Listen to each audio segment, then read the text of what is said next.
Welcome to CareerView. This is the podcast where we ask questions you want to know when it comes to pursuing a career path.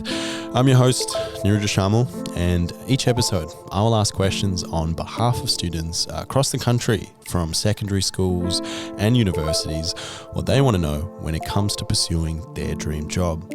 For today's episode, we'll be asking our top questions that have been submitted by students on our CareerView website who are interested in a career path as a geologist.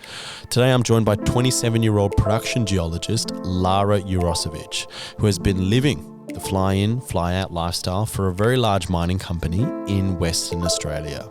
Lara has always enjoyed being outdoors, seeing nature, as her career in the mining industry has given her some amazing opportunities. So, let's hear from her.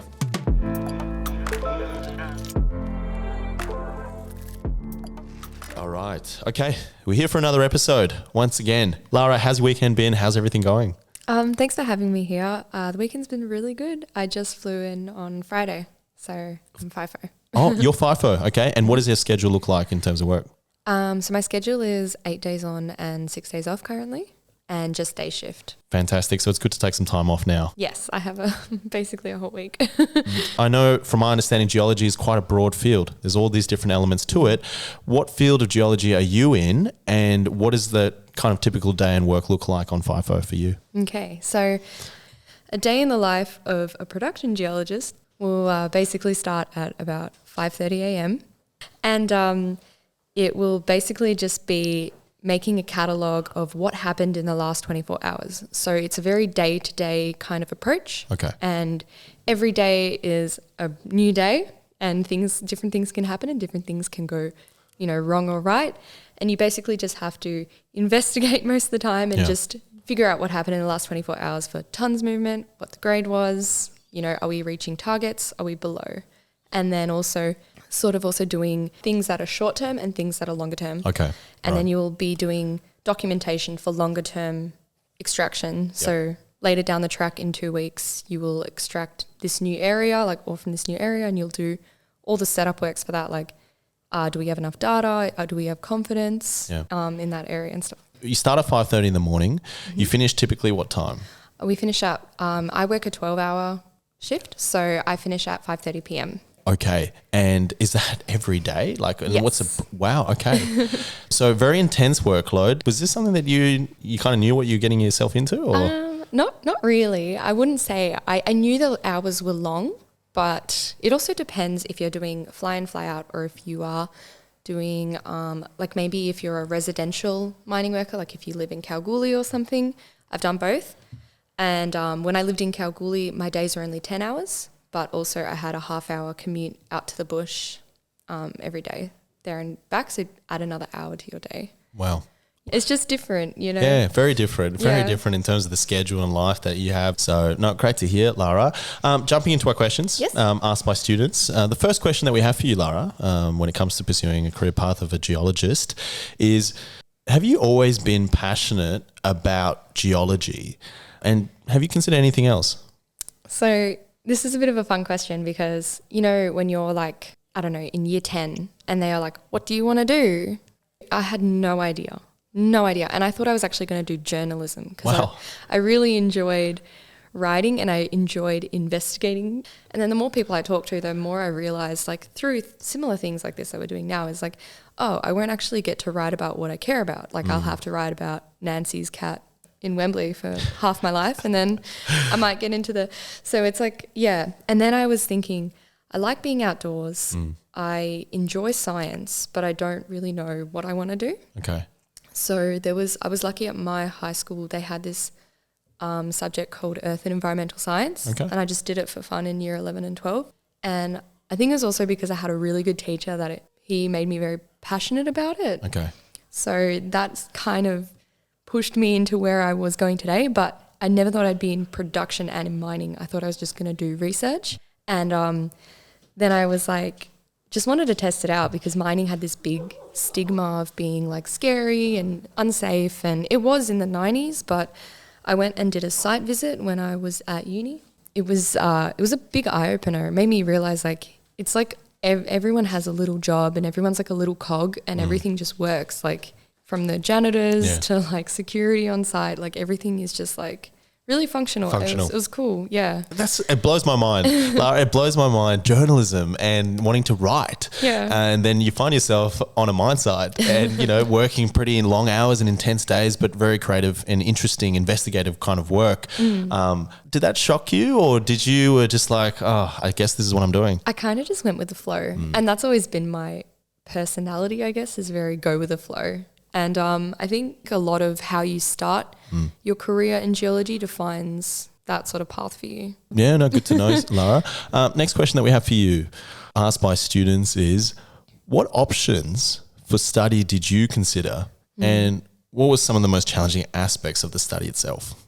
Yeah, so this one is actually limited by what university you go to. Oh, okay. So if you go to Curtin or School of Mines in Kalgoorlie, it's very catered towards a mining approach. So it's very like industry links, industry meetups, stuff like that. It's very like industry focused, and the units are also a bit more relevant to the industry. But the counter side of that is it's very rigid. So that's if you like literally know you want to do geology and like finish up there and stuff. But if you go to UWA, it's very like you only have 50% of geology units in a science degree, and the rest you can fill up with whatever you want to do. Right, okay. And what the cool thing is you don't even have to decide what you want to do until like third year or something. Right. You just need to get enough credit points to get a science degree. And that worked for you? Yeah.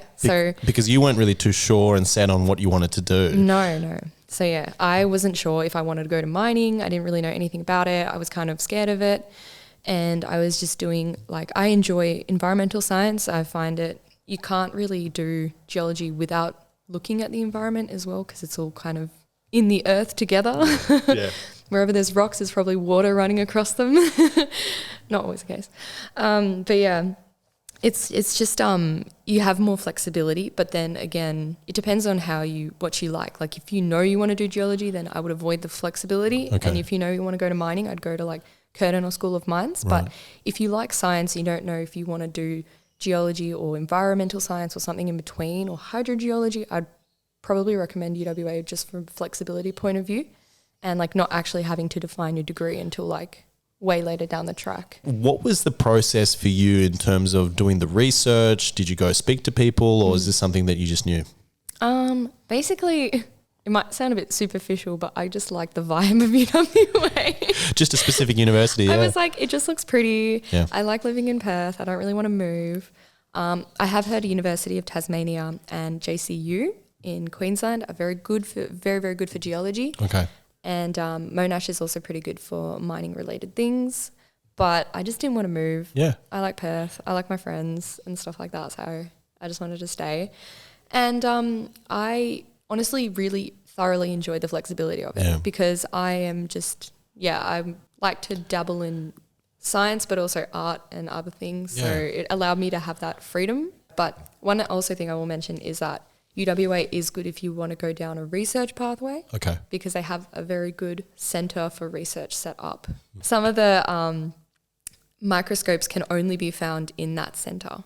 So they have like these fancy transmission electron microscopes and other things like that, where you can literally see electrons vibrate.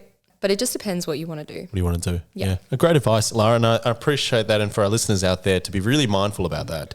But sometimes it can just come down to the fact that, hey, I really like a campus. It looks nice. It suits my lifestyle. It's close by. I can travel. I'm still here with my friends. And that's sometimes also a really important deciding factor. And it's clearly worked out for you, Next question that we have for you, Lara, asked by students is, was it hard to find a job? And if you can elaborate a little bit, what was the whole process in terms of applying for a job as well? So the problem with mining is that it's very cyclical. And when I was looking for work, it was in a slight downturn, which meant that I basically was just like applying far and wide. And I wasn't very sold on mining, so I didn't do any of the vacation programs, or I didn't really set myself up for that. So I was thinking, okay, I probably have to go either into a field assistant role, which is an entry level job, or do a graduate program which can allow me to test out different roles, and then I can figure out where I want to go. Where you want to go from there. Yeah. So for me, it was kind of like, I want to do the graduate role because then I can have that opportunity to just test every single department and figure out where, because I didn't know if I wanted to do exploration or production. I had no idea. And I didn't know what the jobs entailed because UWA is very not industry linked. So they don't really prepare you for the job at all. Okay. Which I think is good because you should do most of your learning on the job anyway. I mean, that's debatable as well to some extent, because sometimes you want to be studying something for so many years to be industry ready. Yeah. And if the curriculum is not aligned to industry or the learning is not aligned to industry, it makes it challenging for the student to get employment. Yeah. So I basically had to go find employment in Kalgoorlie, which is a really good town for getting your foot into the door if the cycle is low, just because there's so many companies and there's so many jobs always going. So it's just kind of like a little mining hub. And then you also don't have as long hours for a geologist as you would in FIFO. That's such great insights. So you travelled, you went down to Kalgoorlie. Did you just look online for a role, or what was the process? Did you join a community? How did you go about actually looking for work and getting a placement there? Yeah, I looked online. I was on Seek, and then I pretty much just like blanket applied to 15 jobs. Yeah. And then I sat down through maybe 2 or 3 interviews. It's very, very insightful to sit through those interviews because it really shows you like how professional or unprofessional a company can be. Yeah. And great to know that, it's good to know, and it's important for our listeners to understand that when it comes to an industry as mining, it's cyclical. And once again, this is a harsh realization that many graduates realize it's actually based on industry. It's nothing to do with the fact that you've studied 4 or 5 years, that you put tremendous work, and at the end of it, you might not get a job. Yeah, it's 100% true. Like I couldn't get a job when I finished my honours. So I just went back and did another year of masters because I could, and I couldn't get a job. Yeah. And did that affect you in any way? Or were you okay and optimistic about, I was leaf in the wind. I'm pretty chill. So I'm like, not the year for me right now. I'll just go back and do another project for fun and just like try my luck. I absolutely next love it. I absolutely love it. I really do. Next question that we have for you that are asked by students is, do you have any tips for the application process? And maybe you can give some examples when you were in Kalgoorlie, the 3 interviews. Like, what do you think that our employers looking for in a young graduate to join the company? It's a hard one because when you're applying for these jobs, you don't have a lot of knowledge. You have the basic university knowledge of geology, but you've never worked on a site and you don't understand that aspect of it. So I think it's good to ask the employer just a lot of questions. Like ask them everything you can, and like maybe ask them like, what are conditions like on site? What's the vibe of the office? You really want to get a gauge and see if there's any like issues within the team, because at the end of the day, you are giving them a service. It's not them giving you a magical job and, you need to be so grateful. You still are giving them a service, and you need to be very like know your self-worth, I think, as well. Yeah. And that comes with experience, but I think having that confidence at the beginning is also good, just to be like, I know what I bring to the table, and what do you guys bring to the table? Like, what will I get from this program? Yeah. They just want people that are able to deal with, because it can be quite a harsh work environment, long hours. Yeah. So they like to see resilience and that. Absolutely. And then thinking from an employer's standpoint as well, if they have a young graduate or have anyone interviewing and they're getting a lot of questions, it probably shows that person is serious, has a willingness to learn, is curious, is wanting to know. And in that case would be intrigued about looking at how can we integrate, or how can we onboard, and how can they be part of our culture. Definitely. So that eagerness and also ability to communicate and ask the right questions, I think is very important. I think one thing is like also just have like a few notes on the company. I always look at ASX and just look at the recent releases and just see if they've bought a company recently or if they've done anything in the last like 2 months or year. But it doesn't have to be like a research thesis. Like literally just like maybe like 4 dot points, and then always have for whatever commodity you're applying for, always look up the rolling average price for the day. Just before your interview. It's good because they might I've been slipped a few cheeky questions like, what's the gold price right now? And I'm like, I don't know. Yeah. And it's an interesting point, and I want to stay on this because, you're one of many young graduates applying for the same role. And it's competitive. Yes. So in that sense, you need to find ways to stand out. And ultimately, from hearing from yourself, it's one about doing a little bit of research to show that you have that knowledge, but also just being able to, show your personality. I think that's the main thing, For sure. because everyone has the skills, everyone has the qualification, but trying to gauge what kind of person you're like is very, very important, I think. Yeah. And I think people really value if you have a face-to-face interview. I think they just really want to see are you someone who wants to be a team player? Are you someone who is okay working on their own? Depends like what role you're applying for. So if you're an exploration geo, they'll probably look to see if you're okay working on your own, like being able to, decide your own tasks for the day, and if you can prioritize tasks and things like that, because exploration is a bit more project-based, so it can go over months, whereas production is day-to-day, every day. Yeah, okay. And this leads on to our next question that we are asked by students when it comes to a career path of a geologist is, do you have a good work-life balance? And understanding that you're FIFO and your job is day-to-day, what does that look like for you? So it basically, I think the biggest learnings I had from working residentially, FIFO, different hours, is you always have to make time for yourself to wind down if you work a job with long hours. So for me, my schedule in Kalgoorlie was different to my schedule now when I'm doing FIFO, but basically for FIFO, because I work much longer hours, I have basically an hour to myself in my room where I will wind down, read a book, watch a show, exercise or something, and that will be me time. And it's just very important to have that. And then I would also recommend not going to the pub every day. Yeah, okay, yeah. You just have to build healthy behaviours in your own self. And I know when you're like young and a grad, you want to sort of put in all the effort you can and show people that you work really hard and stuff, but you also need to understand that can, like if you work overtime a lot and you're trying to prove yourself, it can lead to burnout. So it's like you got to self-manage it. Right. And have you ever been in a situation where you've burnt out? Yes, I have. Okay. And that was like I would try and work an extra 2 hours every yeah, I know. When I was in Kalgoorlie, I'd try and work 12-hour days, which I wasn't getting paid for. And it was just because I wanted to get the work done. But then I had this moment of like, I am so over my job and I'm so over this. Yeah. And I realized that, that work's never going to go away. It's going to stay there in the morning. And if I just leave on time, like everybody else, go back home, unwind, click off the work button, I was enjoying my job again. It's just, honestly, I think it's just not fatiguing yourself with work. That's such great insights. I think, for any career pathway when it comes to it is recognizing that you need to set good balances in place, good structures for yourself. And once again, I think it's important for people to be aware about. Jumping into the next question we have for you, Lara, is does your job pay well? It's FIFO, and yes, it pays very well. I also want to make a distinction that if you work residentially, you will earn about 20K less than if you work FIFO. So when I was doing my graduate role residentially in Kalgoorlie, I was on 90K. And for I think the same role in FIFO, you'd be on 110. Wow.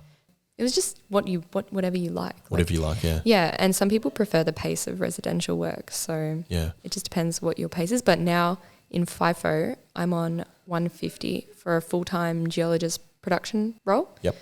And now so that's after 4 years in the industry. And does that suit you? Does that whole lifestyle in terms of the reward of getting $150,000, but obviously the extremes of the working conditions that you have? Yeah, it can be quite tiring. I do find FIFO a lot more tiring physically than residential, just because, you like sleep in a donga. It's not your bed. Yeah. It's a tiny little king single. Yeah. And it's like prison quality. No, I'm kidding.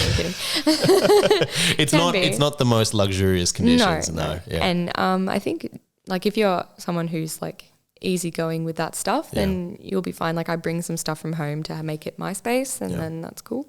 But I don't know if I can do FIFO for a long time, but I think it's a good way to make decent amount of money while you're young and build your money portfolio while you can. And then when you get older, you can start looking for things that are more like Perth-based or Kalgoorlie-based and stuff like that. Really is fascinating to hear from you. And once again, it's good to hear your insights there for that. Next question that we have for you, Lara, asked by students is, do you get to travel much? And I think it is quite self-explanatory, the fact that you fly in, fly out.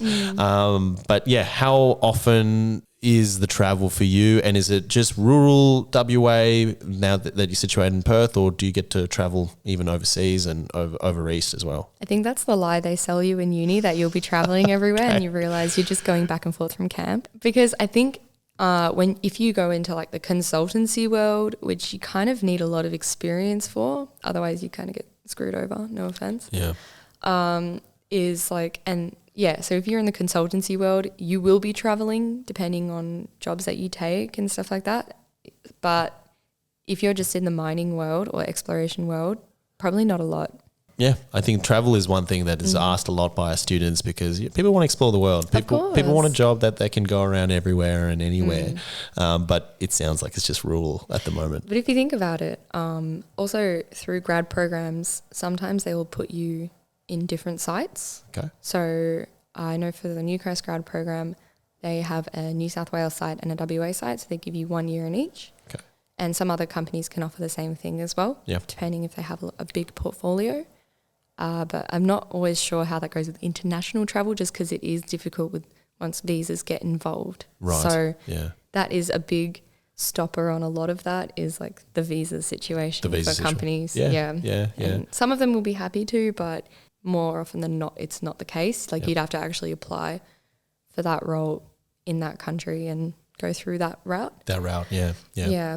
I think it's an important aspect to distinguish. May not be as extreme as it may be advertised. Final question that we have for you, Lara, asked by students is, what are the most important skills for the job? Well, I mean, a lot of your core tasks will be logging, which basically just means to categorize the geology and the mineralization of core that gets drilled, or rock chips from an RC rig. But ultimately, you can't really prepare like you can for something like, physiotherapy or something. It's something that you can practice on people and other things. But like, it's kind of hard for geology because you're around a lot of machinery and things like that, and you will be taken through and trained by your team. But I guess the only thing you really need is like one thing I learned that's probably the most important thing when you're learning and being a young geo is you really have to build rapport. Okay. Because you are fresh in the industry, and when you're put on a rig, you're actually managing that rig. And it is quite tough because you're super green, and now you're also a manager of drillers who have been drilling for 30 years. Right. So, and I think it's just like, building relationships. You need to build relationships. If you're in production, you need to build relationships with all the technical team, like talk to the engineers, talk to survey. If you're in exploration, talk to the drillers, get to know them, and I think just do the shit jobs, build rapport and do the shit jobs, I would say, because you have to, ultimately mining is very hierarchical. Okay. And you will start off at a lower position, and then you might start off as like a core technician or like a fieldy.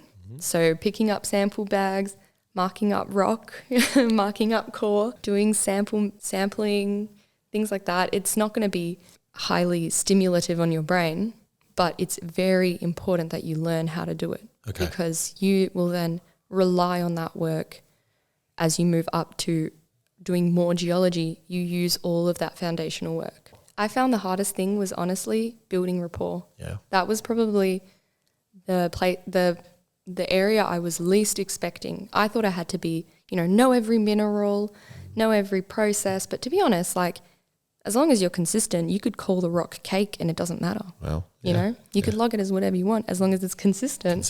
Yeah. And that's, I think, a thing, grads have a hard time with that concept because you always want to be 100% correct. But there's a time management piece in that.